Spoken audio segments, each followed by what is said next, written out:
In a quiet Ghanaian village, a young woman is shunned, mocked, and branded as cursed, until one stranger arrives and changes everything. Stay with us, because this story will break your heart, heal your spirit, and remind you that no one's destiny can be buried. If you love powerful African stories, hit the subscribe button now so you don't miss the journey. Ntonso was a village of red earth roads and scattered mud houses, where the air often carried the smell of burning firewood and the distant laughter of children running barefoot across courtyards. In this place where everyone knew everyone's name, secrets were rare and reputations lasted generations. It was here, in the very heart of communal life, that Adwoa lived, yet she was treated as though she belonged to no one. At 22, Adwoa carried herself with a quiet strength. Her cocoa-brown skin glowed beneath the sun, her almond-shaped eyes held a depth of untold stories, and her lean but graceful figure revealed the hard labor of years spent tending fields and carrying burdens heavier than her age. Yet despite her natural beauty, she walked with the heaviness of someone who knew the world had already judged her unworthy. The root of her loneliness was a story whispered from one mouth to another, the tale of her birth. Years ago, her mother had died suddenly during labor, her life exchanged for Adwoa's first breath. Superstition quickly crept into the void, and villagers branded the baby as cursed. They claimed her presence had stolen a life, that she was marked by spirits. From then on, she was no longer seen as a child but as a reminder of death. Children were warned to stay away. Mothers pulled their little ones close when she passed by, their eyes filled with suspicion. Men avoided her completely, not daring to risk being entangled with the girl whose very existence was seen as misfortune. Among the women, she was the target of quiet mockery and sharp glances, their whispers cutting deeper than any knife.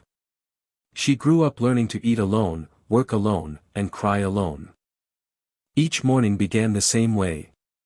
Long before the sun painted the horizon, Adwoa balanced a clay pot on her head and walked the winding path to the stream.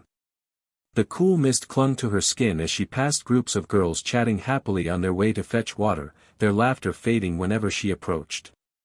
She would lower her eyes, pretending not to notice, and continue her solitary journey. Returning with her filled pot, she often saw the same groups walking back in twos and threes, but her shadow was her only companion.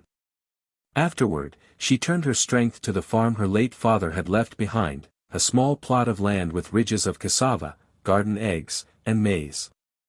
The soil was rich, yet the work was demanding. Her hands bore calluses from endless digging and weeding, her back often ached from hours bent beneath the blazing Ghanaian sun. Still, she worked faithfully, because the farm was all she had, and it fed her when the village would not. By midday, when others gathered under mango trees to share stories and meals, Adwoa often retreated to the quiet of her small mud house on the edge of the village. Its walls were cracked from years of neglect, its roof patched with rusted sheets. The silence there was both a refuge and a prison, wrapping her in stillness when all she longed for was the warmth of companionship. She sometimes stood at her doorway watching other young women of her age laugh as they prepared for festivals or market days, her heart aching for inclusion that never came. Yet even as she endured rejection, there was a quiet resilience in her spirit. Adwoa longed deeply for love, for the simple joy of being accepted, but she did not allow bitterness to consume her. She kept her heart soft, her eyes hopeful, even when the world around her gave her every reason to harden. In her solitude, she dreamed of a day when her presence would not be a curse but a blessing, when she could live openly without the shadow of her mother's death haunting her steps. For now, though, Ntonso knew her only as the outcast, the girl who carried the mark of misfortune. And though her story was far from over, she herself could not yet imagine that her life, so filled with silence and rejection, was on the brink of a transformation that would shake the entire village to its core. Market days in Ntonso were always alive with sound and color. From the early hours of dawn, traders from neighboring villages arrived, balancing baskets on their heads filled with plantain, yam, tomatoes, smoked fish, and fabrics dyed in deep indigo and bright Kent hues. The air carried the mingling smells of roasted maize, palm oil, and shea butter, while the steady chorus of bargaining voices created a rhythm that was uniquely the village's own. Children darted between stalls, chasing each other with laughter, while drummers played near the entrance to attract buyers. It was on one such day that a presence unlike any other entered Ntonso. A sleek black four-wheel drive rolled to a halt near the dusty roadside, its polished body gleaming against the backdrop of mud huts and wooden stalls. Heads turned instantly. Visitors to Ntonso were not uncommon, but someone arriving in such wealth and style was enough to stop conversations mid-sentence. From the vehicle stepped Kwame Mensah, a man in his mid-30s, cocoa-brown in complexion, tall and broad-shouldered with a confident stride. His neatly trimmed beard framed a face that carried the marks of travel and success, and the crisp white shirt he wore seemed to defy the dust rising from the red earth beneath his polished shoes. Whispers spread quickly. Some recognized his name, Kwame, the son of the late Kwame Mensah, who had left the village many years ago to seek fortune in the city. Rumor had it that he had done well, building businesses across Accra and Kumasi. His return was unexpected, and it stirred both admiration and envy. Traders leaned toward one another, speculating about why he had come back and what his presence meant for the future of Ntonso. As Kwame walked through the busy market, greetings rose from every corner. The women selling plantain called out cheerfully, young men offered to carry his bags, and elders nodded in respect. He returned their smiles politely, but his eyes seemed to search for something, or perhaps someone, beyond the surface of all the excitement. It was then that his gaze fell upon Adwoa. She sat quietly at the far end of the market, her stall small and unremarkable compared to the others. On the rough wooden table lay modest piles of garden eggs, peppers, and a few bundles of contomire leaves. While other sellers called out to buyers with loud voices and laughter, Adwoa remained reserved, her eyes fixed on her produce, her shoulders slightly hunched as though trying to make herself invisible. Buyers often walked past her without pause, sometimes glancing at her with thinly veiled disdain before moving on to stalls run by others. She had grown used to this neglect, to the silence that accompanied her presence, but it still gnawed at her heart each time. Kwame noticed her stillness in the midst of the vibrant chaos. Unlike the others, she did not rush to greet him, nor did she attempt to catch his attention. There was a quiet dignity in her solitude, though it was wrapped in pain. He slowed his pace, his eyes studying her as though something about her struck a hidden chord within him. Around them, villagers noticed where his attention had landed, and a ripple of unease spread through the market crowd. To them, Adwoa was the one person unworthy of such recognition. She was the outcast, the cursed child grown into a woman, a shadow in their midst. For Kwame to even pause near her was unthinkable. The same people who had moments ago cheered his arrival now exchanged worried glances, their smiles fading into murmurs of disapproval. Mothers whispered warnings to their daughters, traders frowned as though insulted by his choice of company, and young men clenched their jaws with irritation. But Kwame did not waver. He moved closer to her stall, his actions deliberate, as if he saw something no one else had ever taken the time to notice. Adwoa, startled by his presence, lifted her almond-shaped eyes to meet his. For a brief moment, the noise of the market seemed to fade away, leaving only the two of them in a silence that carried weight. She lowered her gaze quickly, uncertain and shy, but inside her chest, her heart pounded in a way she had never felt before. The villagers, watching this unexpected moment unfold, buzzed with fresh gossip. Some insisted the man must not know her story. Others claimed perhaps he had been deceived by her looks. A few shook their heads, convinced that if he continued to show interest, it could only end in misfortune. Yet beneath their whispers lay something else, fear. For if someone of Kwame's wealth and influence chose to acknowledge Adwoa, it would challenge everything they had believed about her since birth. That afternoon, as the market slowly wound down and traders packed their wares, the talk on everyone's lips was not the price of yam or the success of sales. It was Kwame's arrival and, more importantly, the fact that the most prosperous man to visit Ntonso in years had stopped to notice the one person they had all rejected. And while Adwoa returned to her small, cracked-walled house with her day's meager earnings, something had shifted in her spirit. For the first time in her life, someone had looked at her not with suspicion or disgust, but with recognition. She did not yet know why, or what it meant, but deep inside, a flicker of hope had been lit, a fragile flame that threatened to grow despite the shadows surrounding her. The days following Kwame's arrival in Tanso were anything but ordinary. The villagers could speak of nothing else. Every gathering, whether at the palm wine joint, under the neem tree, or in the compounds where women pounded fufu, was filled with speculation about him. Some praised his success and hoped he would bring development to the community. Others watched with envy, picking apart every detail of his polished shoes, the sleek car parked at the roadside, and the confidence with which he carried himself. Yet one matter overshadowed every other, his attention toward Adwoa. Kwame began appearing at her side more often. At the market, he would buy from her stall first, even if her baskets contained little compared to the overflowing tables of others. On some mornings, he visited her father's old farm, offering advice on how to improve the land, and even lending her tools and seeds she had never been able to afford. His presence by her side, so consistent and deliberate, unsettled the rhythm of the village. People who once ignored Adwoa now watched her every move, their whispers sharp and venomous. Among the women, jealousy burned the fiercest. They had spent years grooming their daughters for men of promise, and yet here was the wealthiest man to walk through Tanso in decades, choosing to spend his time with the girl they had dismissed as cursed. Their greetings to Kwame turned colder, their smiles forced, and their words laced with subtle warnings. Some muttered that Adwoa must be using charms, that no man of sense would willingly attach himself to her. The young men, too, grew restless. Many of them had mocked Adwoa in their youth, calling her names, taunting her loneliness, and dismissing her as invisible. Now they watched as a man of stature treated her with kindness and respect, and their pride could not accept it. Groups of them gathered at night, speaking of how shameful it would be if Adwoa rose above them all, how it would tarnish the pride of the village if she, of all people, became elevated by Kwame's wealth and favor.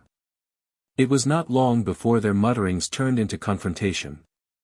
During a community gathering beneath the great baobab tree, where elders and villagers met to discuss matters of importance, the issue of Kwame and Adwoa was dragged into the open.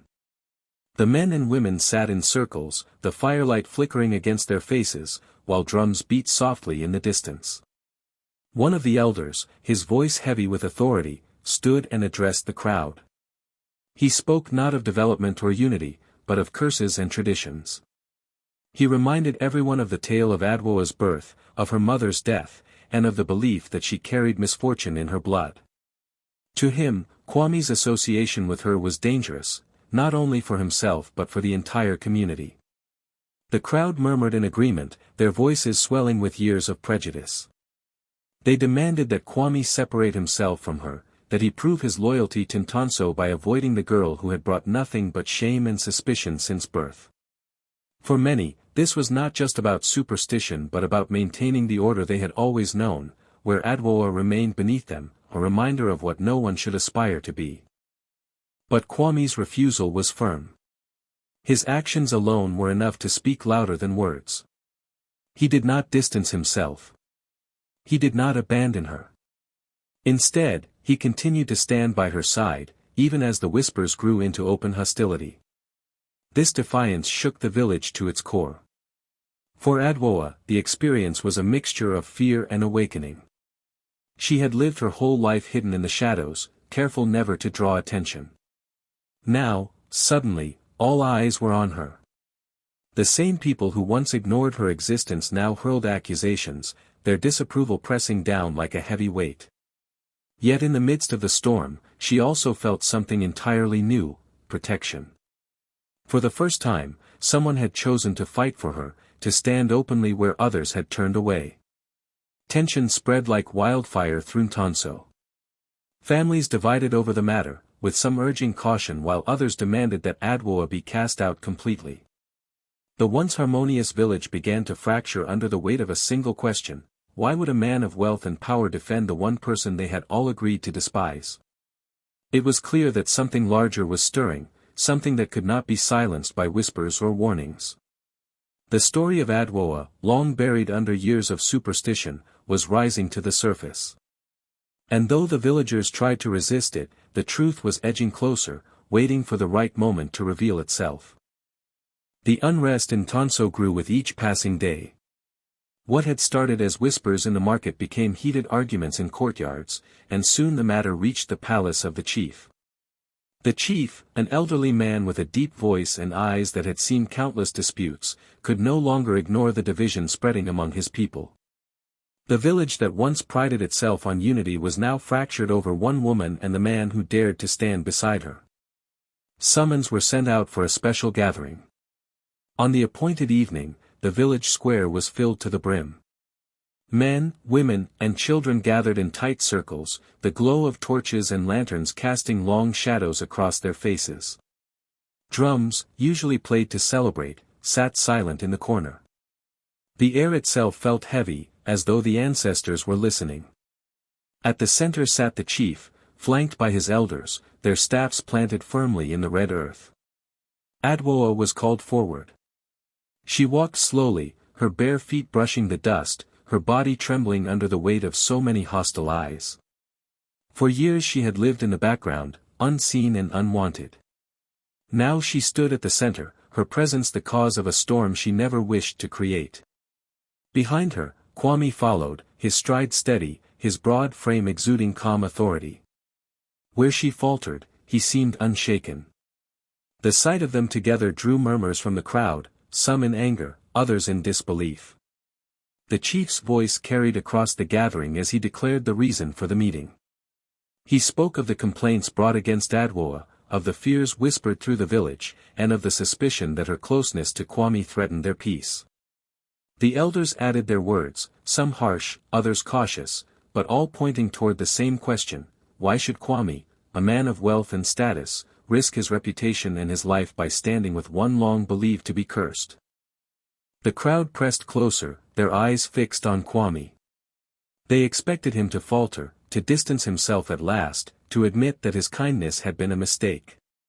But instead, he rose to his full height, his expression steady, his voice carrying a weight that silenced even the loudest whisper. And then came the revelation. Kwame told the story of his own birth, one buried in time but not forgotten in his family. Years ago, his mother had been in the same situation as Adwoa's, struggling in the throes of labor, her life hanging by a thread. The midwives had feared she would not survive, and despair filled the room. It was then that Adwoa's mother, a young woman with little to her name but courage in her heart, stepped forward. She had offered herself in sacrifice, giving all her strength to save another woman's child. She did not survive, but her sacrifice brought life to Kwame. A wave of gasps rippled through the crowd. Murmurs broke out, some in disbelief, others in shame. Kwame continued, his words steady and unyielding. The woman the village had branded as cursed had not died because of evil or misfortune. She had died because she was selfless, because she gave her life so another might live. Her death was not a curse but an act of unimaginable courage. And without that sacrifice, he, the man standing before them, would never have drawn breath, never have left the village, never have returned with success to his people. Silence fell. The villagers looked at Adwoa, her head bowed, tears brimming in her almond-shaped eyes, her lean figure trembling under the weight of truth. All at once, the narrative they had carried for 22 years crumbled. The woman they had shunned was not the child of a curse but the daughter of a hero. And in their blindness, they had punished her for a sacrifice that had preserved life itself. The elders lowered their heads in shame. Mothers who had pulled their children away from Adwoa now felt the sting of regret. Men who had mocked her looked at the ground, unable to meet her gaze. The chief himself, normally unwavering, sat in silence, humbled by the weight of the revelation. The firelight flickered across faces lined with guilt, the village square filled not with accusation but with an aching stillness. For Adwoa, the moment was overwhelming. She had lived her life believing she was unwanted, cursed, destined for solitude. Now, before her very eyes, the truth unfolded, a truth that not only freed her from shame but placed her mother's memory in the light of honor. Her loneliness, her years of pain, suddenly seemed like the burden of a story that was never hers to carry. What had been hidden for decades was now laid bare, and nothing in Tanso could ever be the same. The revelation of Kwame's story spread through Tanso like wildfire. By dawn the next morning, the entire village buzzed with hushed conversations, but the whispers had changed. No longer was Adwoa spoken of as cursed. Now, her name carried a strange mix of awe and regret. Mothers recalled how they had shielded their children from her, fathers remembered how they had turned their backs, and young people began to question the traditions they had blindly accepted. The same villagers who once crossed the street to avoid her now came to her compound with offerings, tubers of yam, calabashes of palm wine, baskets of plantain, as gestures of apology. Elders who had declared her unclean now spoke softly, requesting her forgiveness. Women who had mocked her came forward, tears in their eyes, confessing their shame. Children, once warned to keep away, now followed her with wide-eyed admiration. Adwoa received them all with quiet grace. She did not boast, nor did she remind them of their cruelty. Instead, she listened, nodded, and offered gentle smiles. Though her heart still carried the scars of years of loneliness, she chose not to repay pain with bitterness. Forgiveness, she realized, was the only way to free herself fully from the shadows of the past. But Adwoa also understood something deeper, that her story was bigger than herself. For years, others like her in distant villages had been treated as outcasts, shunned for circumstances beyond their control. She had lived the weight of rejection, and now that she had been lifted into the light, she would not waste the chance to help others. With Kwame's support, she began to dream of change. Together, they founded a small initiative in Tanso. What began as a gathering beneath a mango tree grew into a foundation dedicated to caring for widows, orphans, and those rejected by superstition. The once forgotten girl now became the voice of the voiceless. With each passing season, her influence spread beyond her village, reaching neighboring towns and inspiring others to challenge the prejudices that had lingered for generations. Years rolled by, and the village itself transformed. Where there had once been suspicion and division, there was now unity. Markets thrived not only with goods but with laughter. Festivals carried a spirit of togetherness that had been absent for decades. Tanso, once known for its cruel whispers, became known as the place where healing began. On one unforgettable evening, a durbar was held in Adwoa's honor. The square overflowed with people, the air filled with drumming, singing, and the vibrant colors of Kent and smock. Children danced at the front, elders raised their staffs, and the chief himself stepped forward to crown Adwoa with beads of honor. The crowd roared in celebration, their cheers echoing across the hills. Adwoa's life was transformed, and so was her entire village. But what about you? What do you take from her story? Tell us in the comments below, and if you believe more people should experience stories like this, don't forget to like, share, and subscribe. More inspiring Ghanaian dramas are coming your way right here, only on this channel.